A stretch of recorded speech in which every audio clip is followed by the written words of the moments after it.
네, 오늘 말씀의 제목은 하나님의 말씀을 순종함으로 오는 주님 안의 기쁨 입니다. 제목이 좀 길지만 한번 생각해 보시길 바라겠습니다.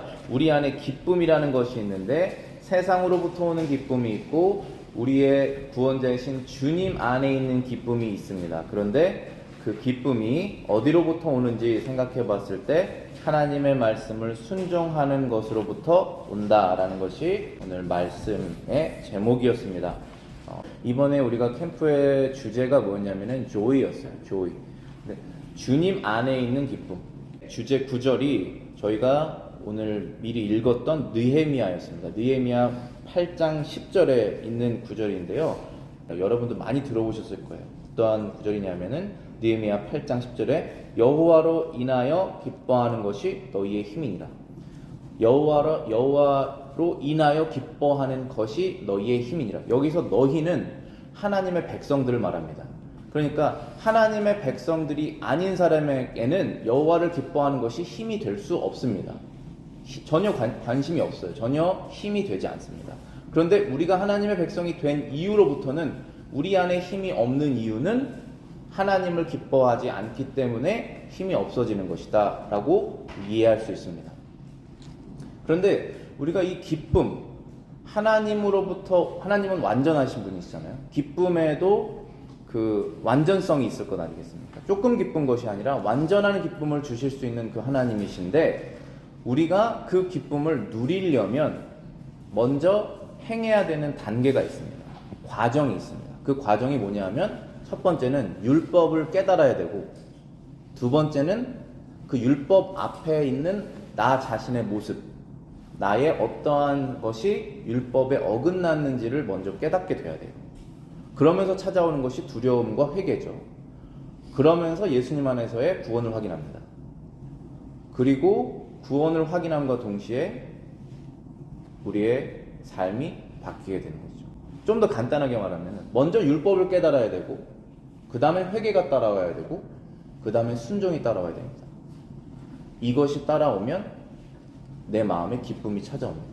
이것은 세상이 주는 기쁨이 아니에요.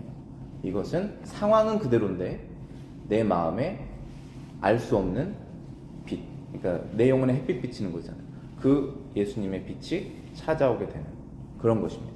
오늘 저희가 읽었던 본문에 다윗이 언약궤를 들고 오는 사람들을 보고 아주 기쁨을 느꼈다 이렇게 말되어 있거든요. 그 기쁨을 얻기까지의 다윗의 상황, 다윗의 심경의 변화, 삶에서 일어났던 일들을 우리가 오늘 말씀을 통해서 확인하며 우리도 같이 다윗과 같은 기쁨을 얻기를 원하는 마음에서 이 말씀을 전해드립니다. 느헤미야 8장 10절에 여호와로 인하여 기뻐하는 것이 너희의 힘이니라 라고 했을 때 왜 그렇게 말했냐면 이들이 울고 있었어요. 왜 울고 있었냐 하면은 바벨론에서 70년 동안 종살이하고 포로 생활돼 있는 상태에서 하나님의 백성들인데도 불구하고 돌아와서 이제 이스라엘을 새롭게 건축하려고 하는 그런 상황에서 하나님의 뜻을 알아야 되지 않습니까? 하나님의 뜻을 에스라와 레위 사람들이 설명하게 되니까 슬프게 된 거예요. 뭐가 슬펐냐? 우리가 이렇게 하나님의 마음을 몰랐구나. 우리가 이렇게 하나님의 뜻을 어기면서 살았는데 괜찮다고 생각했었구나.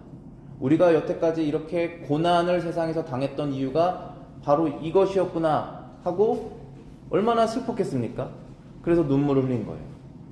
그랬더니 느헤미야가 하는 말이 오늘은 성일이니 하나님을 기뻐해야 되는 언약의 날이니 안식일이니 기뻐하자라고 말하는 것입니다. 다윗도 똑같았어요. 다윗도 이 기쁨을 누리기 전에 먼저 슬픔을 느꼈었습니다. 어떻게 느끼게 됐는지 그 말씀을 나누겠습니다. 첫 번째 주보에 보시면은 죄의 회개라고 되어 있습니다. 선한 의도와 악한 방법. 그럴 수 있을까요? 선한 의도와 악한 방법. 그게 믹스가 될 수 있을까요? 나는 선한 의도를 가졌다. 그래서 이 행동을 했다. 그런데 그것이 악한 방법을 통해서 했다. 항상 하나님께서는 어떤 것은 선하고 어떤 것은 악하다라고 말합니다. 그 중간은 없어요. Good and evil이에요. 그래서 선악과라고 말하죠. 선한 것은 하나님께서 원하시는 거고 악한 것은 하나님께서 원하시지 않는 것입니다. 다윗은 선한 의도가 있었는데 악한 방법을 선택했어요. 그것이 무엇이냐면 언약궤를 가지고 오는 거예요. 다윗은 하나님께서 자신을 왕으로 만드신 것이라는 걸 알고 있었어요. 다윗은 자신이 스스로 왕이 됐다라고 절대로 생각하지 않는 사람이에요. 그리고 다윗은 전쟁에서 항상 승리한 사람이었죠. 그런데 이 전쟁도 항상 하나님께서 힘을 주셔서 승리했다는 사실을 알고 있는 사람이에요. 저와 여러분들 똑같지 않습니까? 저와 여러분들은 내가 뭘 잘해서 그리스도인이 된 하나님의 자녀가 됐다라고 생각하는 사람이 없을 거예요, 여기. 그리고 우리가 죄와의 싸움에서 이겼다면, 세상에서 믿음으로 승리했다면 우리 안에는 힘이 없는데 하나님께서 나 대신 싸워주셨다는 것을 아실 거예요. 그게 바로 그리스도인들이에요. 다윗도 똑같았습니다.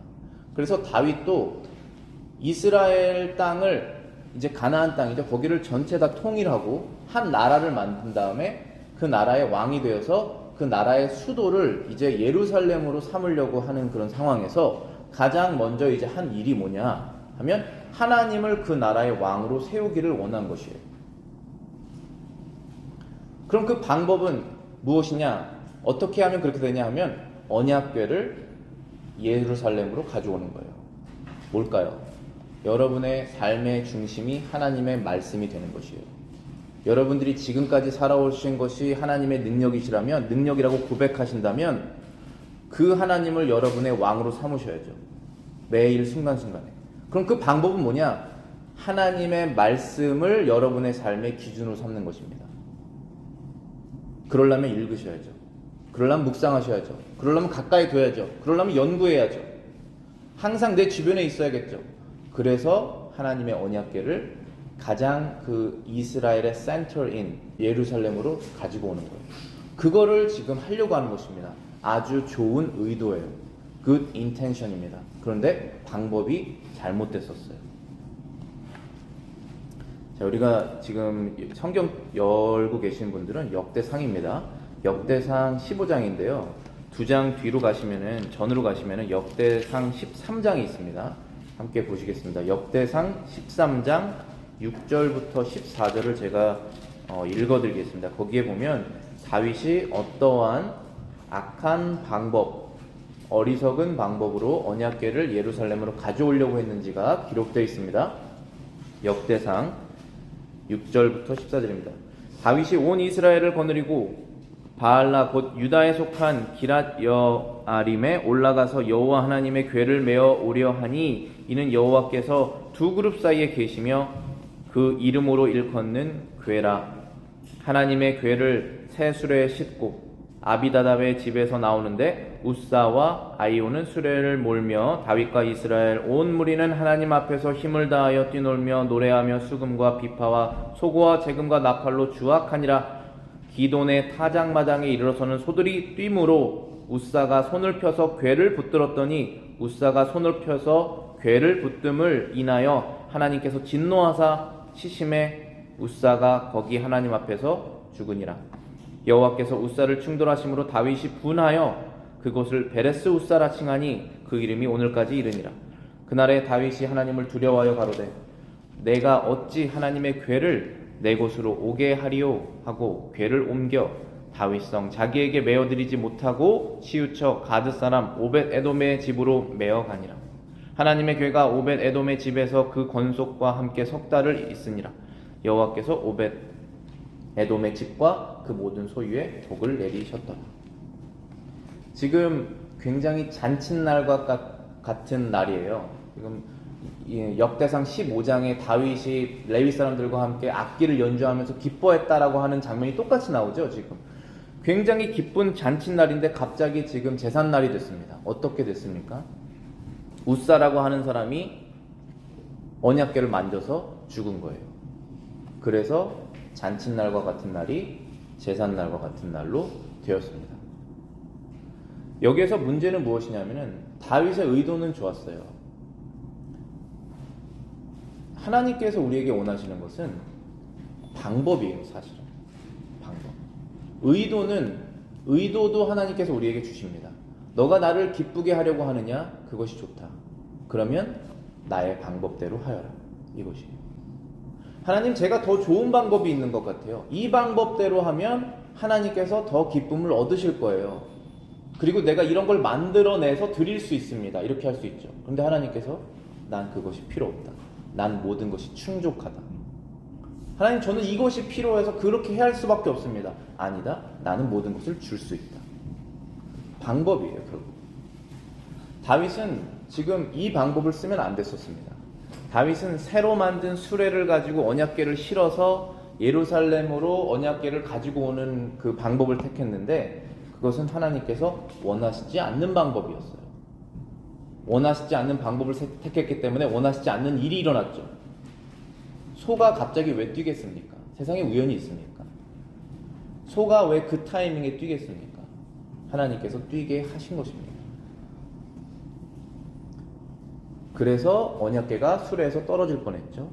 우사는 그래서 언약궤를 잡으려고, 떨어지지 않게 하려고 하는 좋은 의도로, 그러나 하나님께서 원하시지 않는 방법으로 한 것이죠. 언약궤는 만지면 안 되는 거예요. 언약궤는 사람의 손으로 만질 수 없습니다. 우리는, 여러분과 저는 하나님 앞에 설 수 없어요.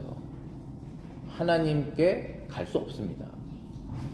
원래는 우리는 사람이고 그분은 신이시고, 우리는 죄가 있고 그분은 거룩하시기 때문에 그 사이를, 그 간격을 메꿔주시는 분이 미디에이터거든요. 영어로 미디에이터.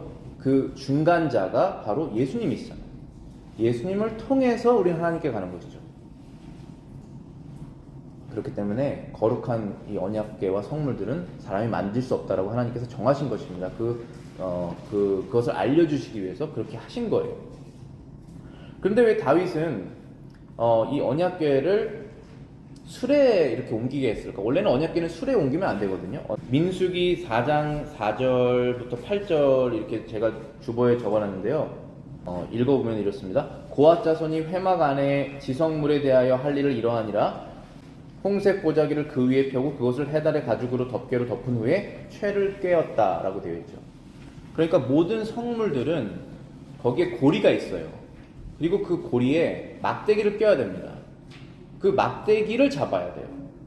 그리고 막대기를 잡는 사람도 레위 지파 중에 고핫 자손이라고 하나님께서 선택을 하셨어요. 그러니까 여러분과 제가 착각을 하면 안 되는 게, 내가 하나님께서 원하시지 않는 방법으로 이 일을 해내서 하나님께 도움을 드려야겠다라고 하는 생각을 하시면 안 돼요. 왜냐하면 그렇게 되지 않습니다, 일이. 하나님께서는 저와 여러분들이 없어도 일을 해내시는 분이세요. 그렇죠? 그러니까 결국은 그것을 하나님의 방법이 아닌 방법들을 내가 한 것은 나를 위해서 한 거예요. 그러면서 하나님의 이름을 우리가 사용하는 것입니다. 그렇게 하시면 안 돼요. 그것은 우리가 양심으로 깨어서 일이 안 되더라도 하나님의 뜻대로 해야 하는 것이 페이스풀한 거구나, 하나님께 신실한 것이구나, 하나님께서 결국 나에게 원하시는 것은 일의 결과가 아니라 일의 과정이구나 라는 것을 여러분과 제가 깨달아야 됩니다. 그러려면 인내가 필요하실 거예요. 그러려면 신뢰가 필요하실 것입니다. 하나님께서 여러분들 연단하실 거예요. 시간을 통해서. 그거를 여러분들이 지나가셔야 돼요. 근데 지나가실 힘을 또 하나님이 주세요. 또 어쨌든 우리도 다윗처럼 이런 실수를 합니다.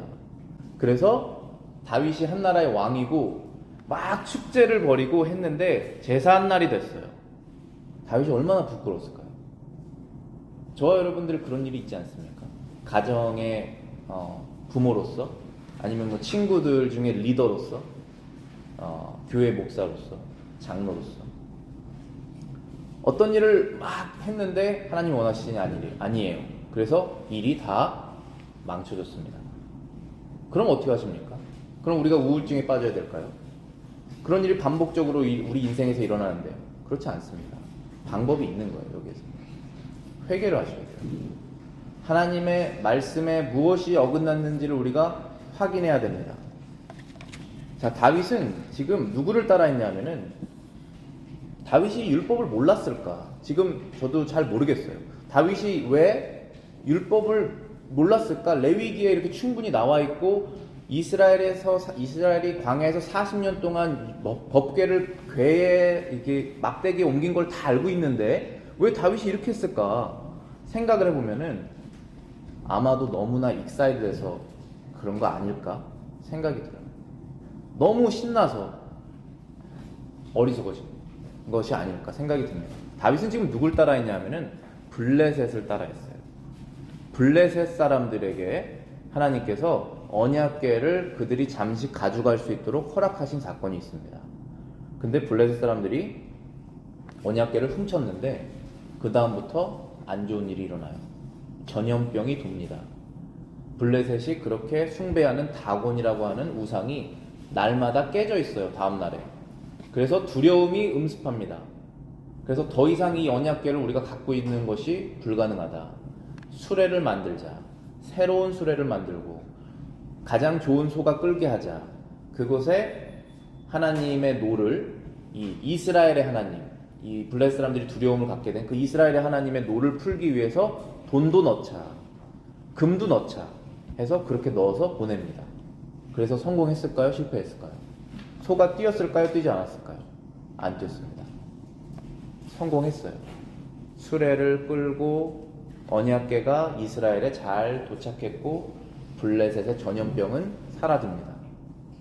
그런데 왜 다윗은 똑같은 방법을 썼는데 하나님께서 벌을 내리셨을까요? 교훈을 주셨을까요? 블레셋과 다윗은 하나님과의 릴레이션십이 전혀 다른 사람이에요. 하나님은 예수 그리스도를 통해서 저와 여러분들과 하나님의 아들과 딸과의 관계를 맺으셨어요. 그게 바로 언약이에요. 하나님께서 언약의 관계를 맺으신 사람들에게는 특별히 대하십니다. 어떻게 대하시냐? 하나님의 언약의 방법대로 훈육을 하세요. 여러분들 옆집에 있는 아이들에게 훈육을 합니까? 말할 수 있죠. 너 그렇게 하면 안 된다. 어느 정도. 근데 여러분의 자녀처럼 하시지 않잖아요. 계속 따라다니면서 관심을 갖고 하시지 않잖아요. 그거랑 비슷한 거예요. 하나님께서 하나님의 아들인 예수 그리스도를 믿는 사람들과 관계를 맺으시는데 릴레이션십이 시작되는데 그것이 바로 covenantal relationship, 언약적 관계예요. 이 궤도 언약궤라고 부르잖아요. 언약궤. 그 관계를 맺은 다윗과 아무런 관계가 없는, 그러니까 하나님이라고 하는 그 신이 이 블레셋 사람과 무슨 관계냐 하면 두려운 관계죠. 내가 이 신에게 잘못하면 나에게 벌 주지 않을까 해서 금 가지고 가서 금으로 그 신을 달래는 관계잖아요. 우리가 그런 관계로 하나님과 관계를 맺습니까? 우리는 하나님과 아버지와 아들로서의 관계잖아요. 우리는 하나님을 두려워하는 관계가 아니에요. 벌벌 떠는 관계가 아닙니다. 하나님을 공경하고 리스펙트하고 그분에게 사랑을 드리려고 하는 관계죠. 그렇기 때문에 다르게 행하시는 거예요. 블레셋은 성공했지만 다윗은 그 방법으로 실패했습니다. 왜냐하면 하나님이 원하시지 않는 방법이기 때문에 그렇습니다. 저와 여러분들이 이러한 이 다윗의 실수를 통해서 어떤 것을 배울 수 있냐면은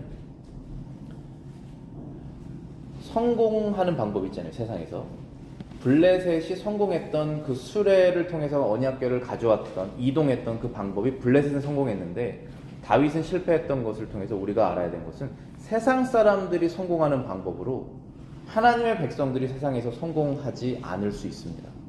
잠언에서 하나님께서 말씀하신 것이 너는 악인의 형통을 부러워하지 말며 그와 함께 있으려고도 하지 말아라. 악인의 형통을 우리 하나님의 백성들이 부러워할까요? 아니면 부러워하지 않을까요? 부러워하지 않으면, 부러워하는 경향이 없으면 이 말씀을 안 하셨겠죠. 악인의 형통을 보고 저렇게 해도 되는구나, 저렇게 해도 잘 먹고 잘 사는구나, 저렇게 해도 집안에 우환이 없구나, 저렇게 해도 애들이 잘 크는구나, 저렇게 해도 재밌게 살 수 있구나, 부러움이 생긴다는 거죠. 그런데 하나님께서 명령하십니다. 부러워 말아라. 그럼 우리가 해야 될 것은 뭘까요? 부러워 마는 것입니다. 부럽지 않을 수 있도록 저에게 만족한 마음을 주세요라고 기도하셔야죠. 그게 저와 여러분들이 할 일이에요. 그와 함께 있으려고 하지 말아라. 자, 저쪽에 가면 그것이 되더라 하고 가지 말아라. 왜냐하면 가면 생각이 섞이니까, 생활 방식이 합쳐지니까. 컴퍼니를 맺지 말아라 라고 말하는 것이죠. 그게 하나님께서 우리 백성들에게, 하나님 백성들에게 하시는 것입니다. 여러분 이 말씀을 듣고 기쁨을 얻으십니까? 아니면 나는 아직도 가고 싶어 라고 마음속으로 생각하십니까? 언제까지 어리석은 행동을 하실 거예요? 우리 멈춰야죠. 다윗이 멈췄어요. 하나님께서 이런 사건을 통해서 멈출 수 있게 하신 거예요. 그래서 저희들 크고 작은 일들이 일어나잖아요. 그러면은 가는 길을 다시 한번 생각해 봐야 돼요. 여러 가지 일들을 가지고 우리에게 하나님께서 축복의 메시지를 이 잠언에서 또 주십니다. 3절부터 5절까지 제가 읽어볼게요. 주보에 적어놨는데요. 잠언 24장입니다. 집은 지혜로 말미암아 건축되고 명철로 말미암아 견고하게 되며 또 방들은 지식으로 말미암아 각종 귀하고 아름다운 보배로 채우게 되느니라. 지혜 있는 자는 강하고 지식 있는 자는 힘을 더한다. 여러분들이 사랑하시는 그러한 가족, 여러분들이 사랑하시는 그 관계들, 집안 어떻게 좋은 것들로 가득 찰까요? 각 방마다 보석이 가득 찬다고 그러지 않습니까? 여기에 여러분들의 보석은 무엇입니까? 여러분들의 가정은, 여러분들의 지금 커뮤니티는, 여러분들이 속한 곳은 강합니까? 지혜로 말미암아 건축되는 것이에요. 이 지혜는 하나님의 방법입니다. 하나님의 뜻대로 우리가 살아갈 때 하나하나 이루어지는 것입니다.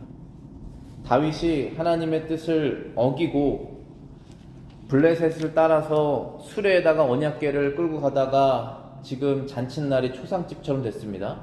그 다음에 다윗은 어떻게 했을까요? 저와 여러분들을 한번 생각해 보세요. 여러분들 삶에서 하나님의 뜻대로 안 사시다가 무슨 일이 일어났는데 그때 어떻게 하십니까? 회개죠. 회개로 가야 되는 것이에요. 다윗이 회개했을까요? 다윗이 회개했습니다. 그래서 하나님께서 다윗을 기뻐하시는 거예요. 우리가 다윗이 회개했는지를 어떻게 알 수 있냐 하면은, 예전에는 하나님 방식대로 안 했다가 지금 하나님 방식대로 하면 회개한 겁니다. 한 것이에요. 근데 참다운 회개는 기쁘게 하는 거예요. 그러면 기쁨이 찾아오실 거예요. 그게 기쁨이에요. 세상에서 줄 수 없는 기쁨. 이것을 여러분들이 매일 누리시기 위해서 하나님께서 이것을 주시는 것입니다. 나는 이 방식대로 하고 싶었는데 안 됐어요. 알고 봤더니 하나님 원하시지 않는 거. 그래서 하나님 원하시는 방법대로 하는데 그것도 기쁘게 하는 거. 그러면 기쁨이 찾아옵니다. 그리고 그 일이 성사되실 거예요. 무슨 일이든지 간에 하나님의 뜻대로 되실 것입니다. 역대상 15장 1절부터 2절입니다. 다윗이 다윗성에서 자기를 위하여 궁궐을 세우고 또 하나님의 궤를 위하여 처소를 예비하고 장막을 치고 가로되 레위 사람 외에는 하나님의 궤를 맬 수 없나니 이는 여호와께서 저희를 택하사 하나님의 궤를 메고 영원히 저를 섬기게 하셨습니다. 다윗이 지금 의견이 완전 바뀌었습니다. 생각이. 이 언약궤는 다른 사람이 맬 수 없고 레위 지파 사람만 맬 수 있고 거기에다가 손으로 만질 수 없고 메고 가야 되는 것이다 라고 율법을 깨달아 알게 됐습니다. 다윗이 지금 변화가 된 것이에요. 네, 역대상 13장 제가 11절만 다시 한번 읽어드리겠습니다. 여호와께서 우사를 충돌하심으로 다윗이 분하여 그곳을 베레스 우사라고 칭했다라고 되어 있는데, 여기에서 다윗이 분했다라는 것이 그냥 영어도 그대로 angry예요. angry가 됐다라는 뜻이에요. 근데 여기서 다윗이 하나님께 분을 느꼈다라고 한다면 회개로 가지 않습니다. 저와 여러분들이 어떠한 일이 일어났는데 이건 unfair다, 이건 나에게 지금 굉장히 나에게 안 좋은 상황이야, 나에게 만족스럽지 않은 상황이야 라고 하면 그 시츄에이션을 하나님께 불만을 드리는 것이잖아요. 그러면 회개로 갈 수가 없어요. 근데 다윗이 지금 여기에서 angry라고 하는 그 단어가 누구에게 angry냐라는 게 중요한 거예요. 누구에게 angry일까요? 자기 자신에게 화가 난 거예요. 하나님의 방법을 모르고 내가 너무 익사이를 돼서, 아니면 너무 빨리, 아니면 너무 어리석게, 너무 악하게 어떤 것을 선택해서 일이 지금 이렇게까지 된 상황이 슬프기도 하고 화가 난 것입니다. 너무나 부끄러운 거예요.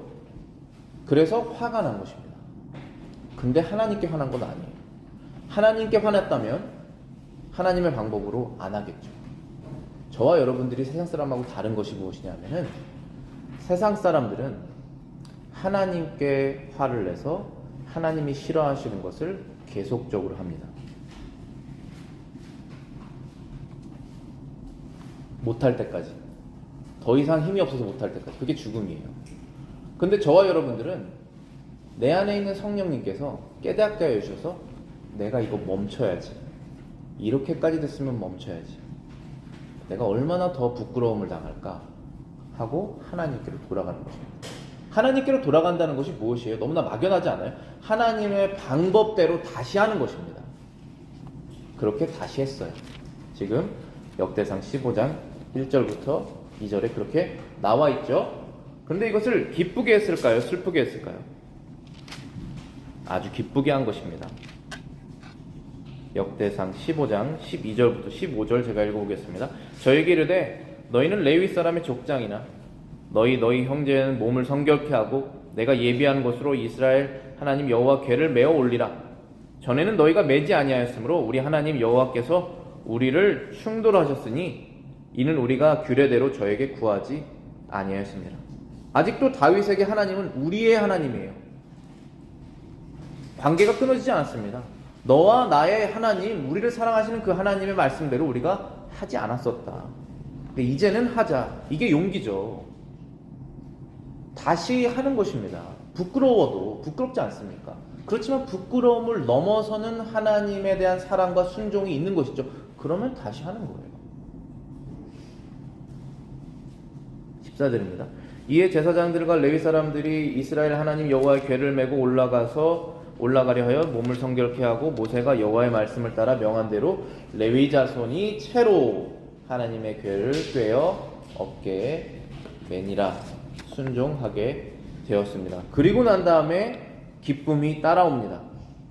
15장 25절부터 28절입니다. 이에 다윗과 이스라엘 장로들과 천부장들이 가서 여호와의 언약궤를 즐거이 메고 오벳 에돔의 집에서 올라왔는데 하나님이 여호와의 언약궤를 맨 레위 사람을 도우셨으므로 우리가 수송아지 7과 수양 7으로 제사를 드렸더라.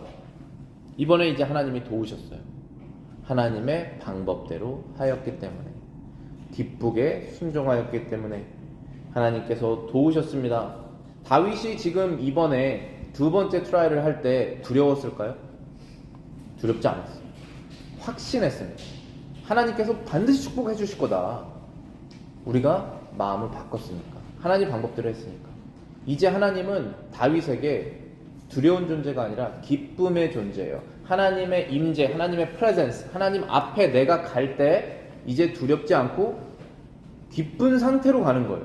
왜냐하면 하나님과 나와 사이에 그 죄로 인한 하나님의 방법대로 하지 않고 있는 나의 그 행동이 해결됐잖아요. 그렇기 때문에 하나님께서 나의 그 방법이 해결됐지 않은지를 계속 주의하실 필요가 없지 않습니까? 그 텐션이 사라진 거예요. 이제 너는 나를 신뢰하는구나. 이제 너는 나의 방법을 따르는구나. 이제 같이 가자. 그럼 같이 한 팀이죠. 가는 것입니다. 하나님께서 도우시는 거예요. 그리고 28절에 이스라엘 무리는 크게 부르며 각과 나팔을 불며 재금을 치며 비파와 수금을 힘있게 타며 여호와의 언약궤를 메어 올렸더라. 이제 13장에서 일어났던 그 잔치 분위기가 다시 났어요. 기쁘고 즐겁게 악기를 휘며 언약궤의 상징이 뭡니까? 하나님은 우리와 함께 하신다는 거 아니겠어요? 하나님께서 이제 우리랑 함께 계셔서 이제 이스라엘을 강한 나라로 만드실 거구시구나. 그 이스라엘 강한 나라에 내가 왕이구나. 내가 그 나라의 백성이구나. 내가 그 나라의 힘이 됐구나. 그 나라에 하나님이 함께 하시구나 하고 그 기쁨으로, 그 확신으로, 그 미래에 대한 소망으로 기쁘게 나가는 것이죠, 지금. 그래서 기쁜 것입니다. 하나님께서 우리에게 슬프라고 말씀하시지 않으세요. 항상 기뻐하라라고 말씀하시죠. 여기에 그 비결이 있는 거예요. 이사야 56장 6절부터 7절 읽어보겠습니다. 여호와와 연합하여 그를 섬기며 여호와의 이름을 사랑하며 그의 종이 되며 안식일을 지켜 더럽히지 아니하며 나의 언약을 굳게 지키는 이방인마다 내가 곧 그들을 나의 성산으로 인도하여 기도하는 내 집에서 그들을 기쁘게 할 것이며 그들의 번제와 희생을 나의 제단에서 기꺼이 받게 되리니 이는 내 집은 만민이 기도하는 집이라 일컬음이 될 것입니다. 저와 여러분들 이방인이에요. 일단은 기본적으로 이스라엘 백성 주이시 피가 없고, 그리고 난 다음에 죄인이기 때문에 이방인이죠. 그 이방인들이 하나님의 교회에 들어온다는 거예요. 근데 이 교회는 하나님의 천국을 상징하는 기관입니다. 물론 교회에 있는 사람들이 다 천국에 가는 건 아니지만 그래도 교회를 통하지 않고 천국에 갈 수 있는 일반적인 방법은 없어요. 그래서 그 교회로 하나님께서 이방인들, 유대인이 아닌 사람들을 다 들여보내시는데 누구를 들여보내시냐? 조건이 있습니다. 여기에 여호와와 연합한다. 다윗이 지금 여호와와 한 마음이 됐잖아요. 이방인들 중에 그렇게 된 사람이 있다는 것이에요. 여호와를 섬긴다. 사람은 기본적으로 자기를 섬길 수밖에 없습니다. 그런데 신이 바뀐 거예요. 나로부터 하나님으로. 그래서 그분을 섬기는 삶을 사는 사람들이 있습니다. 그 사람들이 하나님의 백성이 되는 거예요. 하나님의 백성이 됐기 때문에 그렇게 되는 것입니다. 여호와의 이름을 사랑한다. 여호와의 이름이라는 것은 여호와와 관련된 모든 것이에요. 하나님, 예수 그리스도, 성령, 성경, 하나님의 백성, 하나님의 집 교회, 하나님의 약속, 하나님의 모든 캐릭터, 하나님과 관련된 모든 것을 사랑하는 거예요. 그 사랑하는 사람들이 하나님 백성입니다. 그의 종이 되며 안식일을 지켜 더럽히지 아니하며. 항상 하나님의 백성을 기준으로 나눌 때 안식일이 안 나올 수가 없어요. 왜냐하면 세상 사람들과 하나님의 백성들과의 큰 여기 분기점이 뭐냐 하면 안식일을 거룩하게 지키느냐 지키지 않느냐로 드러날 수밖에 없습니다. 그 날이 특별하다고 생각하지 않잖아요. 그래서 하나님께서 그 조건을 항상 다시는 거예요. 물론 우리가 율법으로 구원받는 건 아니에요. 율법으로 천국 가는 것도 아니고 율법을 지킬 때마다 상 받고 어길 때마다 항상 하나님께서 번개쳐서 우리에게 벌 주시는 것도 아니에요. 그렇지만 특징이 안식일을 기준으로 하나님의 백성과 아닌 사람들이 나뉠 수밖에 없다라는 사실입니다. 나의 성산으로 인도하여 기도하는 내 집으로 그들을 이끌어서 기쁘게 할 것이다. 저와 여러분들은 하나님 안에서 기쁨을 누릴 수밖에 없는 사람입니다. 우리가 하나님의 율법대로 하나님의 말씀대로 우리의 삶을 드리기 시작하게 된다면, 말씀의 결론으로 오늘의 말씀에 여러분들 여러 가지 생각들을 마음속에 드셨을 텐데 그거를 정리를 하셔서 결론을 내실 때 갑자기 삼천포로 빠지면 안 되세요. 삼천포라는 것은 이제 전혀 의도하지 않은 다른 길로 갑자기 가는 것이잖아요. 그게 아니라 저와 여러분들이 지금 결론이, 그럼 우리의 포커스가 어디로 가야 되냐? 항상 답은 예수님이에요. 예수 그리스도에게 나의 마음과 생각이 포커스가 됐으면 올바르게 여러분들이 교훈을 얻으신 것입니다. 여러분의 여러 가지 어플리케이션을 적용하시면서. 근데 지금 죄를 지으면은 벌을 받고 회개하고 순종하면 축복을 받고 기쁨이 따라온다. 자, 이거대로만 하면 우리는, 물론 하나님의 법칙이지만 이거대로만 하면 율법주의예요. 왜냐하면 저와 여러분들이 항상 하나님의 말씀을 순종할 수가 없기 때문에 그렇습니다. 그런데 하나님께서 우리에게 우리가 하나님을 위해서 하는 선한 일들을 기억하셔서 축복을 하시는 것은 사실이에요. 그럼 우리가 하나님께 죄를 지어서 잘못을 했던 그러한 저주들, 지금 우사가 죽는 사건 같은 그러한 일들이 우리 일상 속에서 일어나지 않는 이유가 무엇이냐? 하나님께서 우리를 죽이시지 않잖아요. 하나님께서 우리에게 작은 사건들로 훈계하셔서 하나님의 길로 이끄시지만 죄를 졌다고 해서 너는 나에게 죄를 졌다, 내가 너를 저주하겠다 하시질 않는다는 거예요. 왜 그러냐? 당연히 예수님 때문에 그러신 거죠. 예수님께서 우리를 위해서 저주를 당하신 그 이유 때문에 그런 것입니다. 그래서 그 저주는 없어지고 이제는 우리는 하나님의 자녀로서 내가 하나님께 드린 그 마음, 그 헌신, 그것을 하나님께서 기억하셔서 상으로 주시는 것만 남았다는 것이요. 그것이 바로 복음이죠. 갈라디아서 3장 11절부터 13절입니다. 또 하나님 앞에서 아무도 율법으로 말미암아 의롭게 되지 못할 것이 분명하니 이는 의인은 믿음으로 살리라 하였음이니라. 율법은 믿음에서 난 것이 아니니 율법을 행하는 자는 그 가운데서 살리라 하였느니라. 그리스도께서 우리를 위하여 저주를 받은 자 되사 율법의 저주에서 우리를 속량하셨으니 기록된 바 나무에 달린 자마다 저주 아래 있는 자라 하였음이니라. 우리는 하나님의 아들 예수 그리스도를 믿는 그 믿음으로 인해서 하나님께 마땅히 받아야 되는, 우리가 죄를 짓는 사람이기 때문에 마땅히 받아야 되는 그 저주가 그리스도에게 옮겨졌다라고 하는 그것이 우리의 믿음입니다. 바로 이 믿음이에요. 그 믿음으로 말미암아 산다라고 했어요. 원래는 죽어야 되는데 살게 됐다는 것입니다. 왜냐하면 그리스도께서 우리를 위해서 율법의 저주를 당하셔서 우리를 율법에서 속량하셨다. 속량됐다고 해서 율법을 지키지 말으라는 것이 아니죠. 율법을 못 지키는 것의 저주에 대해서 속량됐으니 이제는 그 감사함으로 하나님의 율법을, 하나님의 말씀대로 살아라. 자유롭게, 두려워하지 말고. 훈계가 있을 수 있지만 그것은 벌이 아니고 저주가 아니다. 그러니 하나님 안에서 기쁘게 살아라. 그 말씀을 하시는 거죠. 기도하고 마치겠습니다.